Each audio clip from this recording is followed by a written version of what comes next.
சரிங்களா? பிதாவாகிய தேவன் ஒரு கேரக்டர், சரிங்களா?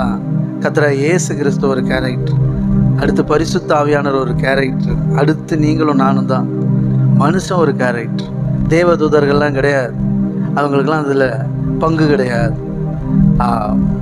உங்களுக்கும் எனக்கும் தான் பங்கு. அதுதான் நமக்கு கிடைச்ச பெரிய பாக்கியம். தம்முடைய சாயலின்படி, தமது ரூபத்தின்படி தம்மை போலவே நம்மை சிருஷ்டித்தார். மனுஷனை சிருஷ்டித்து பலுகி பெருகி பூமியை ஆண்டு கொள்ளுங்கள் என்றார். ஆமேன். தேவதூதர்கள் ஆளுகை செய்ய முடியாது, தேவனே ஆளுகை செய்கிறவர்கள். தேவனுக்கு அடுத்து தேவ புத்திரர்களே ஆளுகை செய்கிறவர்கள். கையை தட்டி. அப்படிப்பட்ட பாக்கியெல்லாம் நமக்கு தான் ஆண்டவர் தந்திருக்கிறார். ஏன்னா நம்ம அவ்வளோ ஸ்பெஷல்.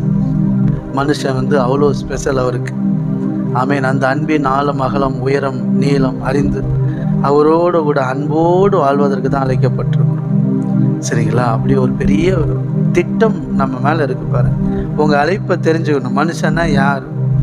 நம்ம மனுஷனாக இருக்கிறோம். நம்ம மேலே தேவனை குறித்த திட்டம் என்ன, சித்தம் என்னன்னு தெரிஞ்சிட்டோம்னா நம்ம வாழ்க்கையே இன்பமாக இருக்கும், இன்னும் சூப்பராக இருக்கும்.